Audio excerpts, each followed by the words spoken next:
Welcome back to Qore Conversations. In today's conversation, I'm digging in with Todd to find out why so many so-called AI tools are really just wrappers. Like what it truly means to build a brain for your dealership and how to unlock the tribal knowledge hidden in sticky notes and service bays and CRM comments.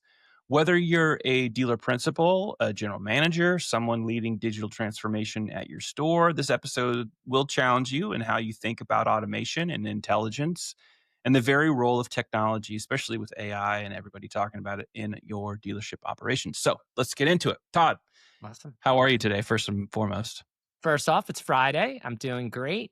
Excited to be here. You know, I love talking about data, AI, and dealerships. So it's like my three favorite things in the world. So here we are.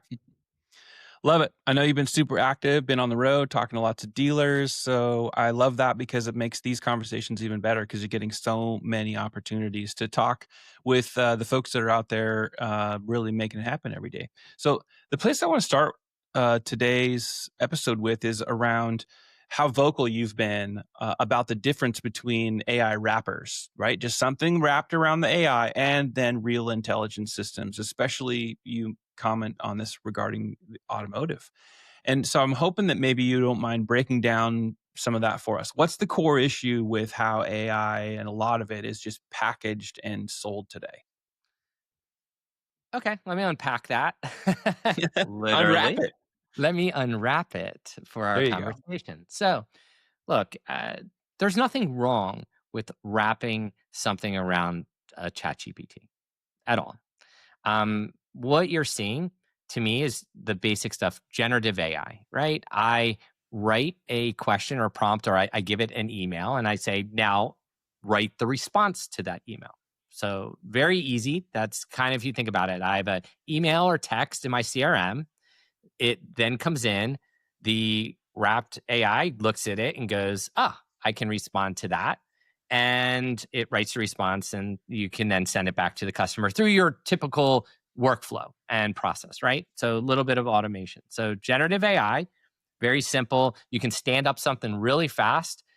You're not having to deal with the complexity of, you know, deeply integrating data and building a RAG. You don't have to do any of that.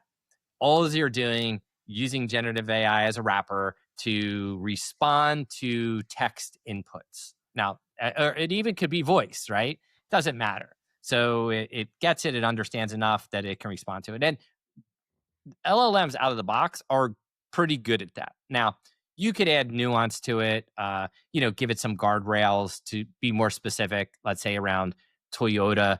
You wouldn't want your, generative AI to start saying, well, Ford's also a good product, right? So you can give it some basic barriers. But wrapping things around, let's say a ChatGPT, I only concern I have, I don't consider that like a really full blown AI platform.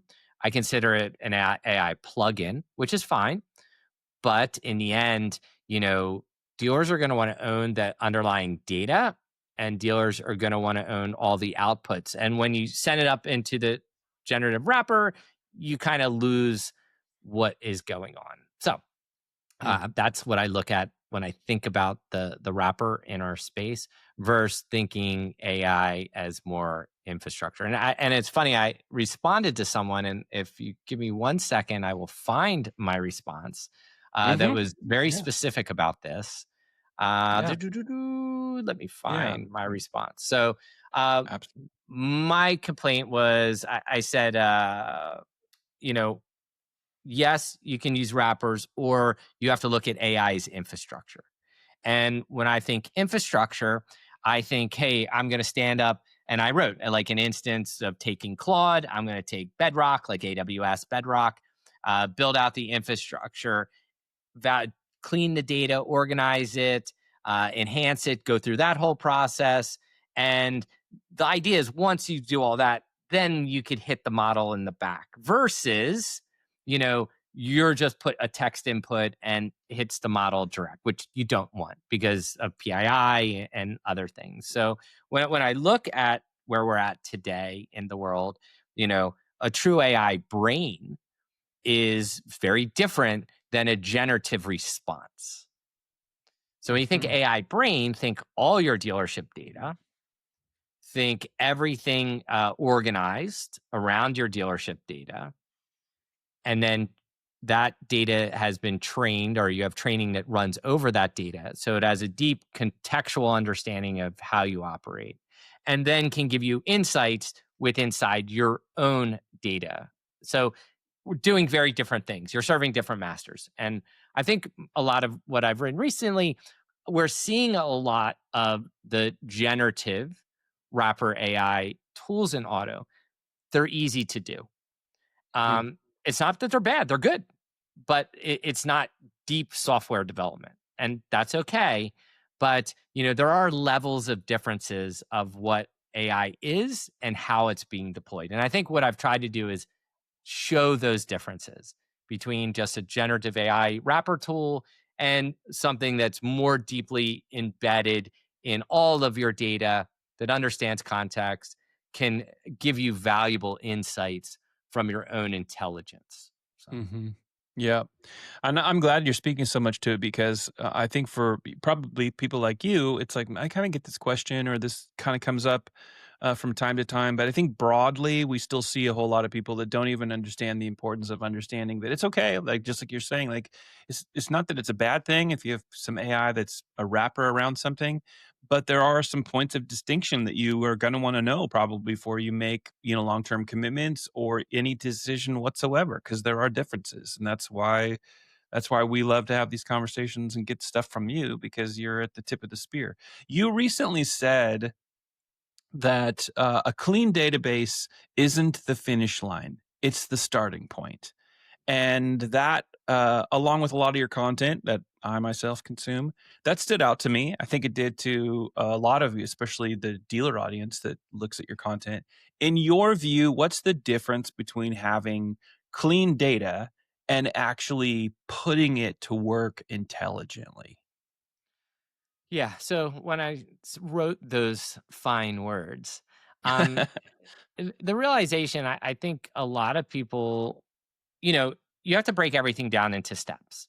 And outcome is the last thing, right? And an outcome is sold car, service car. So I want to peel it all the way back, right? So what are the steps? Because AI, for the sake of AI, it's not really that valuable. You need to start all the way at the front, which to me is the beginning line, getting your all your disparate data up to a point that it's clean, organized, enhanced. Now you're able to enter the race. So you're not going to enter the race until you take those steps. Now, you may have vendors come in and say, "Oh, we'll just hook up to your raw DMS, or we'll just hook up to your, systems, and it'll just work itself out." AI does not work itself out. So to me, the starting line is clean and organized data, and then there's training on top of that, meaning not your training, meaning training the models on your data, and then from then looking at, okay, what do I want to activate? What are those outcomes I'm trying to achieve? So I think you have to look at this as a whole like process. And I also realized as we started to break down dealership workflows, one of the things that really stood out to me was there's lots of flows that shouldn't exist at all inside the dealership's processes. And they exist because we realized there were processes that were put in place years ago and they still do those steps almost unnecessarily. Like tech has advanced far enough, or I asked multiple like guys inside a store recently, I'm like, "Why do you do this?" And everyone's like, "I don't know. We've always done this." And I'm like, "Yeah, but you really don't need to do this." And they're like, "Well, this is the step." And you're like, "Yes, but you don't. Why?" And they're like, Right. "I don't know." And I'm like, "Okay." So I think part of it, and I always frame into this is what got me into this and saying data was the starting line was also realizing that to get to the starting line, you better have all your processes mapped. Mhm. So, while you're cleaning your data, you should parallel be mapping all your processes. And by Yeah. doing that, you're going to set yourself up for a successful future. And whether you use AI or not, like just in business, like to Mhm. me, clean data drives better outcomes, drives more efficient marketing, drives more efficient operations, drives just, and to me, operational efficiency is the, what do you call it? Like the golden ring when on the carousel, you go around and you ride the horse and you try to get the rings and the gold one wins. I Yeah. think it's the absolute pinnacle is efficiency because dealerships, if you look at, the business, we're all have constraints to market. We all have competition constraints. We all have location constraints. We all have inventory constraints. We all have our people constraints. We have all these constraints. But there's one thing that a smart dealer can do, which has no actual constraints now because of AI. And that is to ruthlessly root out operational efficiency. That could be in processes, it could be in people, it could be in both. But I think that's the last real line of defense. And I think we're going to see the dealer go from 3 or 4% net to ones who are ruthless in operational efficiency by leveraging data and technology, go to 8, 10%. They'll 3x average dealers. And because of that, think about it, they can reduce their prices. They can gain more market share. They're Mhm. selling the same amount of cars for far less money than their competitors. To me, this is the game we should be playing. Yeah. You have been actually kind of a data hygiene guy for a long time. I mean, before you started Core AI, before you started building this new business, you 2007 when I had my yeah, Chevy. This is how long hygiene has been yeah. like a role in my life. And back then I used to do RFM coding. It Mhm. stands for recency frequency monetary value. Came out in the 60s by a guy named Libby. And it was built for direct marketing. And it was to create a 3-digit code on your customer database based on from a 111 worst customer to a 555 your best customer, and it stood for recent, how recent they've done business with you; frequent, how frequently they do business with you; and M for money, how much money do they spend with you. So, and you build what's called quintiles, very easy. And now the goal of that for me was, do not send my 555, my best customer, a 1995 oil change coupon. Yeah. Send my Right. 111 that. So I think I realized very early, like, data is the real driver. Yeah. Yeah, you and I've had conversations about data, over A many, many, lot. many years. It's like so we are talking about it now, but it's critically important though, and I love that you, one, have experience on both sides of the fence in automotive, so you can speak to. Although I know DMS systems existed when you were still in retail, but there was a time when it didn't, but the data that you would even manually write down was important. Like if you wrote down something wrong, that was catastrophic. Bad data inside of a DMS causes all kinds of catastrophic problems, as it does in CRM, as it does in the back end of a website, as it does in your inventory feeds, and on and on and on and on.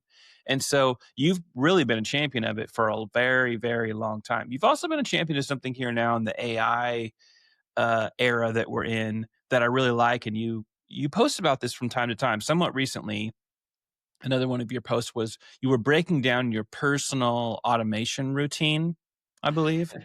And it also tied into something that you're an advocate for as well, which you tell dealers, and you've done on the pod here a number of times where you tell dealers where to start. It's like, start using it yourself, like go and do some of these things.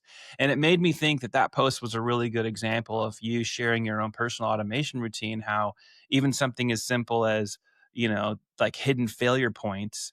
So my next question I wanted to ask you is like, what did that experience kind of teach you about designing stuff that's like real, like it's reliable? Part of what AI is doing is automating things, but it's complex inside dealers. And I just wanted to get your thoughts on that.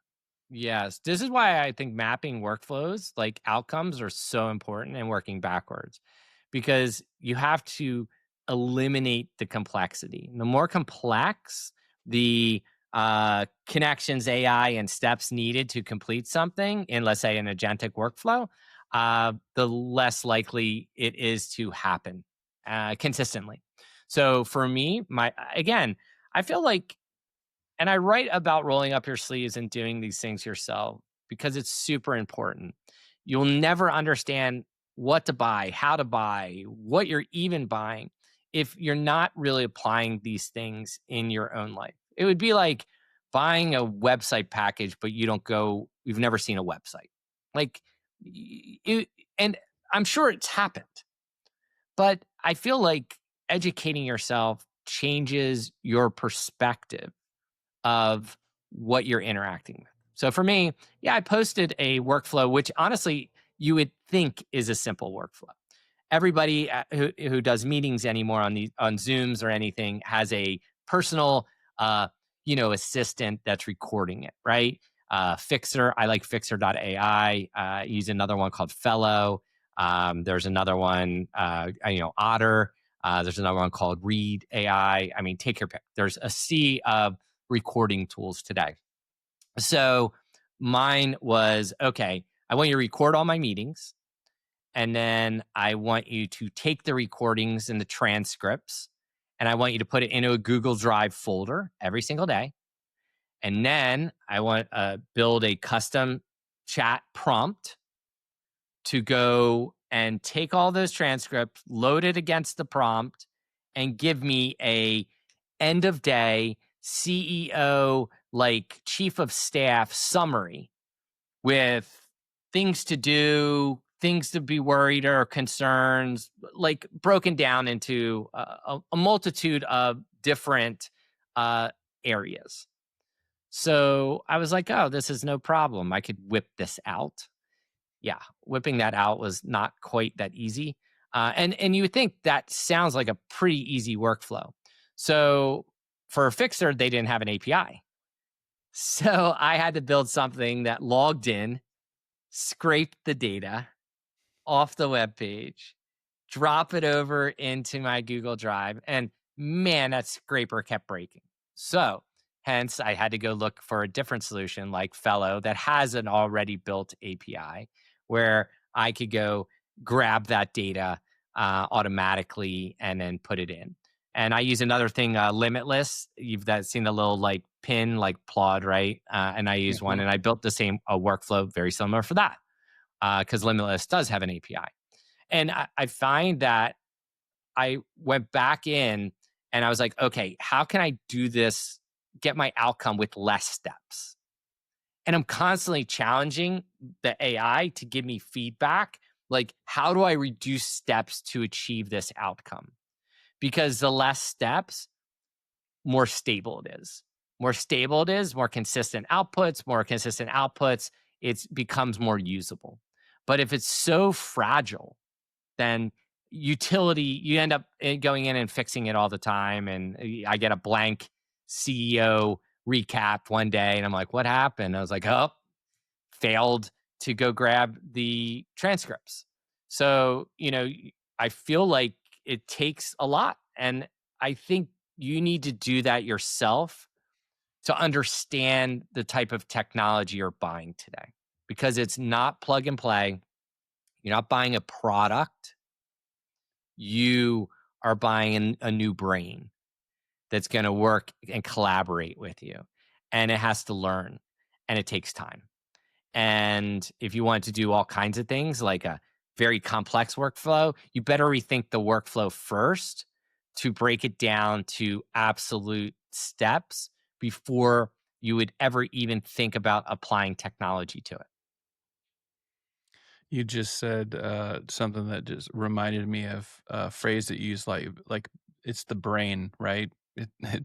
You use a phrase that's something to the effect of like building a brain for the business, building a brain for the dealership, which I love. And you just made me think of that. So let me ask you this. What do you think that kind of looks like from a dealership's context? And when a dealer hears you say building a brain for the business, they're contextually going to think, okay, for my business, what does that look like? Yep. Um, So how do look you, at it this way. yeah, when you're elaborating on that for dealers, what do you tell them? Yeah, look at it this way, Sean. your business already has a brain. And let's say you have 120 employees. So you have 120 brains synced up at work, working and collaborating together. The problem is that brains, all 120 people, go home at night and then they forget things and they make mistakes, and then you fire them and then you lose bits of your brain. They get pulled out. So I think for me, the kind of like pinnacle moment was like, well, with technology today, we can capture the vast majority of all of that, all the internal communication, collaboration, people typing into systems, all the inputs, all that can be captured, stored, cleaned up, and turned into like a system of intelligence. And then let's say you fire someone downstream. You didn't lose any of the brain. And I think Nice. dealers, to be successful, they need to start coveting all of that organization, all that data of how their organization operates. And I'm not saying getting out of your people's head, but what I am saying is you need to be storing that. And then the AI learns and starts to potentially give suggestions to streamline that. And I'm going to give you a non-auto example of this um, in the code world. So you've probably heard of Block, Jack Dorsey's company. It's a finance company. They built a thing called Goose. Goose is a open source tool that they use. Goose looks at all the code of Block and watches all the people interact with Block all day long. And then overnight, it tries to rebuild the software and puts it up in GitHub. And the devs go in and go, wow, that's way more efficient than we have. And they put constraints around it like, hey, you can't rebuild this piece because this piece, it's written right. But this other stuff, we don't know if it's optimized yet.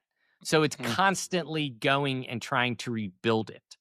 So almost think of a dealership future. All the work happened all day. Everything comes back in. Everything is analyzed.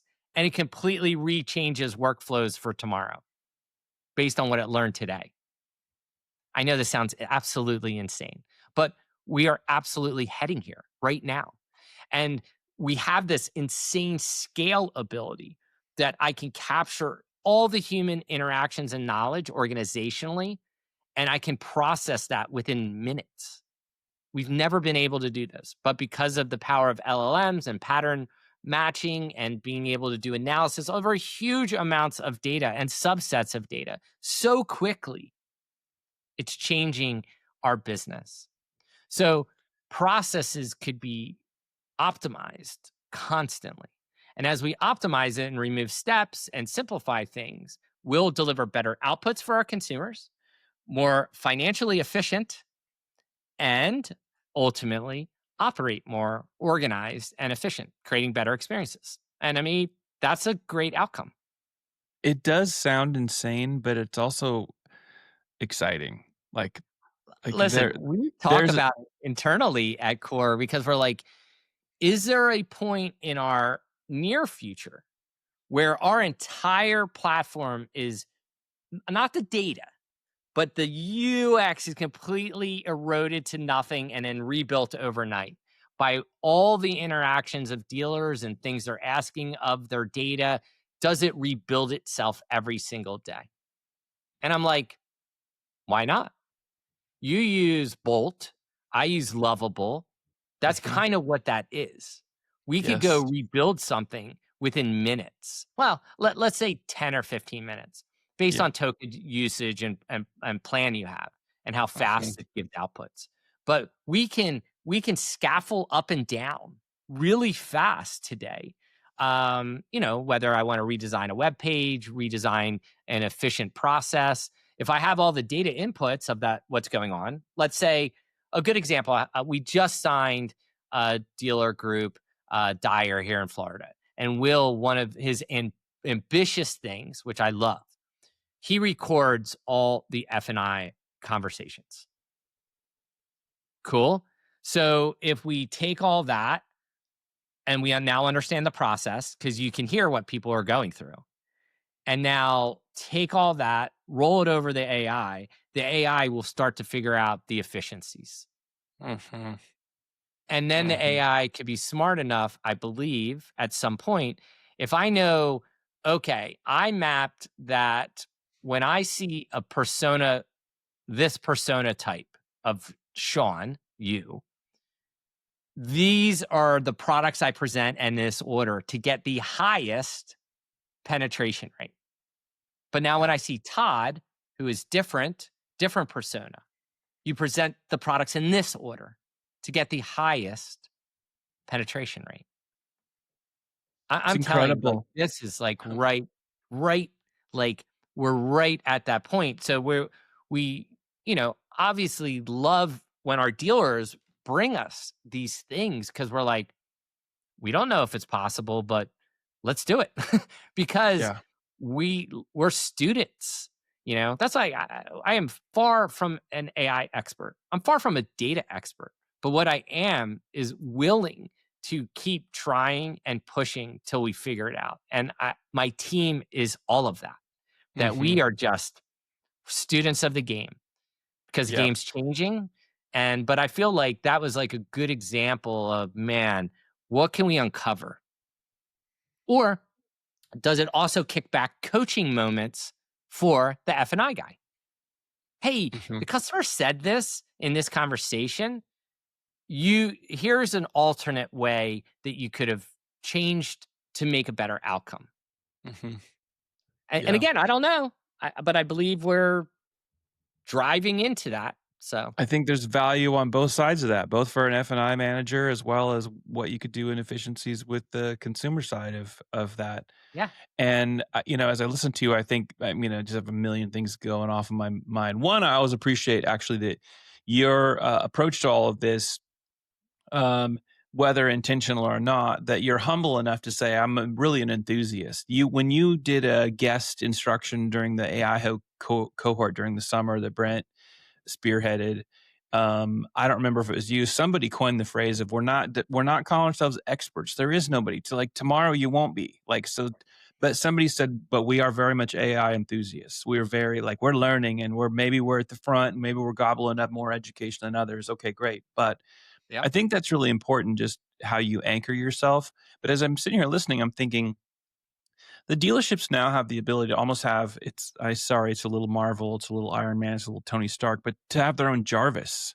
It's like you could call your thing like QoreAI comes into your dealership and all of a sudden you now are thinking about all these things that you could learn and rebuild from the bottom up every single day. And one of the things that's kind of mesmerizing about it is technology since the internet age has overwhelmed dealers. And oftentimes we say, well, it's made all these things easier. I've always kind of rejected that. I'm like, it has not made it easier. It's complex.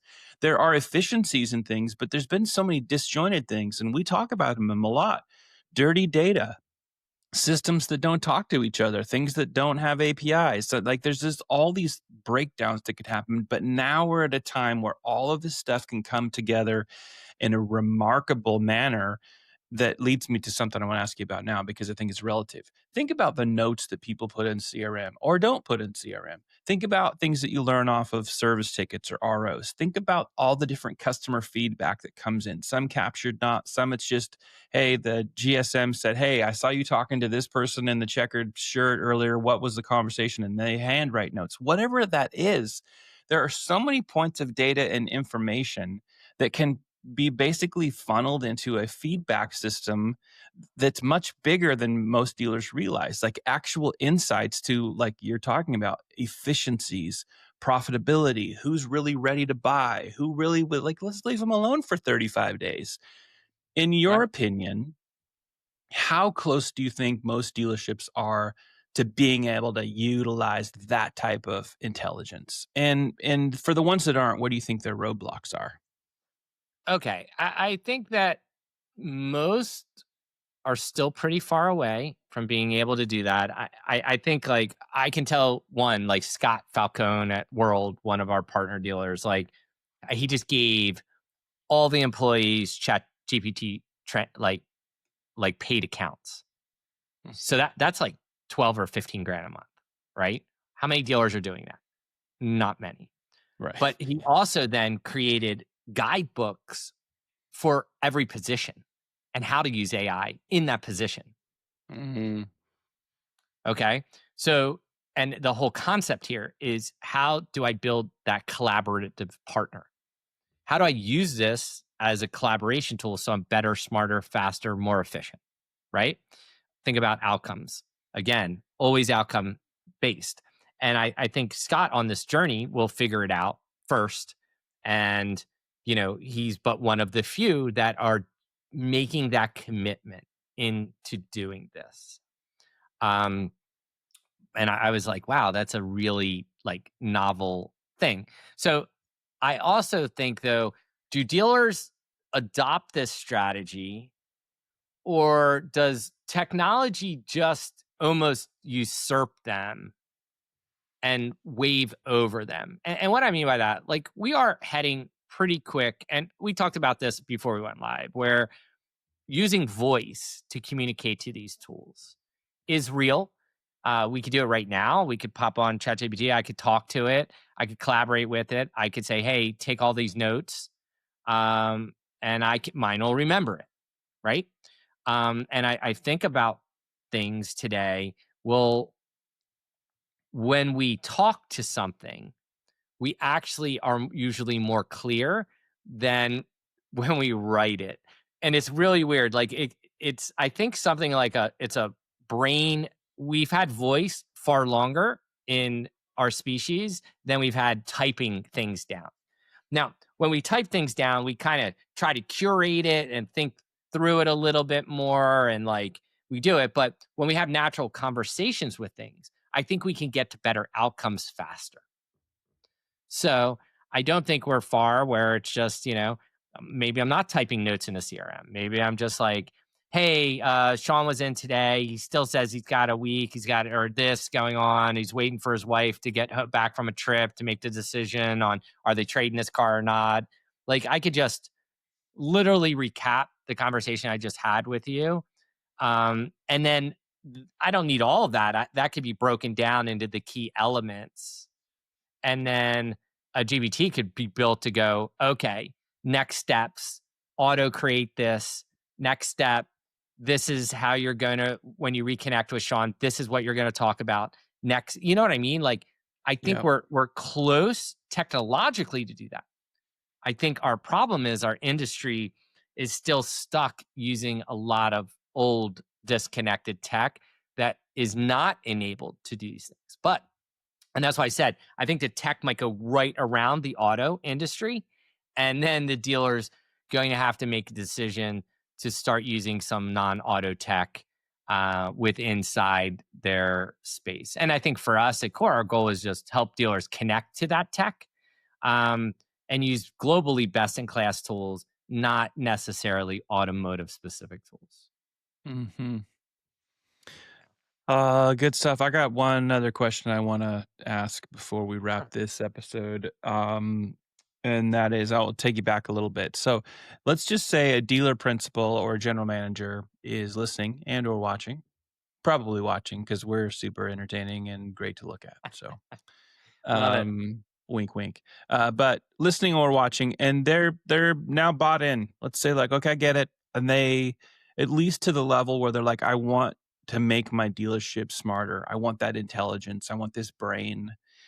Before they pick a platform, before they pick a what needs to be Core AI, what would you say for that DP, that GM, that decision maker? What's kind of first mindset, like maybe shift or place where they need to be thinking? And maybe it's cultural change too within a store. Because you have the dealer experience as well, that's kind of what I'm asking is if you were in the store still today, running the store, what would kind of be the first thing you feel like you need to change either in your thinking or the culture of your store? Okay. I think first it's my own internal thinking has to change. And how that's going to happen, I'm going to use these tools and I'm going to educate myself on using these tools. And forget auto tools. There are, as I said, most stuff in auto, I don't consider truly AI applications. I feel they're just wrapped ChatGPT tools. That's it. Not all. Again, I'm not putting everyone in a bucket, but what I've seen and interacted with.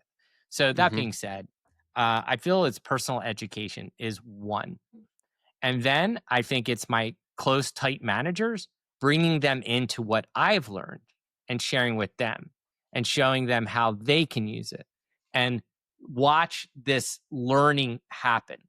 So I would literally create a weekly or every twice a week meeting that's like AI task force. And it's like, what have you done with it today? What have you done? What's your prompt structure? What have you got out of it? And like and have these very open conversations where there is no wrong answers. It's just collaborative between you and your exec team. I think once you everyone then is comfortable, and I think Scott has gone through this, right? And then now it's brought down into all of the team members. Because I think a lot of team members are fear they're going to lose their job. And to me, it's the wrong fear. What you Mm. should be afraid of is not learning these technologies to amplify your capabilities. Mm. And I think that's such the important thing right now. Yeah. It's these are amplifiers, not eliminators. Now, That's in the strong future, advice. yes, there's so many roles that are absolutely going to be replaced. I mean, I don't know how many, but I'm going to guess, you know, almost the majority of everything we do at some point when AGI is absolutely here, that we will not be doing the things we're currently doing. Yeah. I don't know if it's 2027, 2030, but we are quickly on a high speed train to that outcome. And it's kind of interesting. Like I just got this book, which I'm reading, which is super scary for all to want to read. And this is what happens um, after AGI. And most now will say that if we do fully get to an AGI capability, super intelligence will quickly, very quickly follow it. And super Mm. intelligence is something we it'll be, I feel like Hinton, the basic godfather of AI, said it best. They said, well, how will we deal with super intelligence? And he said, um, how does a monkey deal with us? Because we'll be the monkey. Yikes. Yeah. Well, on that note, yeah, it's a fascinating time. We talk about it quite a bit. I think it's really important that the people that really are in front and they're taking all of the questions and they're doing all the reading, as you are very much an avid reader. I think it's really important that we continue to have the dialogue around how this affects business, also keeping maybe in the peripheral, like there's other things going on as well. It's a very interesting time, but there's also similarities to other massive breakthroughs in technology. This one is, yes, unique into itself, but I think that ignorance is not bliss. It is literally something that is you get to choose, whether or not you're gonna immerse yourself in the right perspectives and around the right people so that you understand how to make really good decisions. And that's one thing that I always appreciate on especially as we have these episodes is that you do such a good job of bringing, um, not just the heat, but the clarity. So thanks again for a fantastic episode. Thank you. on what real intelligence systems kind of looks like inside dealerships. That's really important. We've kind of covered that today. So thanks again to the audience as well. If there's one thing you take away, it's this. I'd say AI isn't here just to replace you and all your people. There's definitely some of that coming, as Todd and I both kind of mentioned a little bit. Um, AI is here though to make what your people know visible, searchable, useful at scale, all these things that are really transformative and amazing. It's all connected to data. That's the kind of intelligence that's going to drive your margins where you really want them to be. It's going to support better retention rates. It's going to drive all the real business growth inside of your dealership. And you might be waiting, but you don't. If nothing else, start where Todd tells you to start, which is on yourself.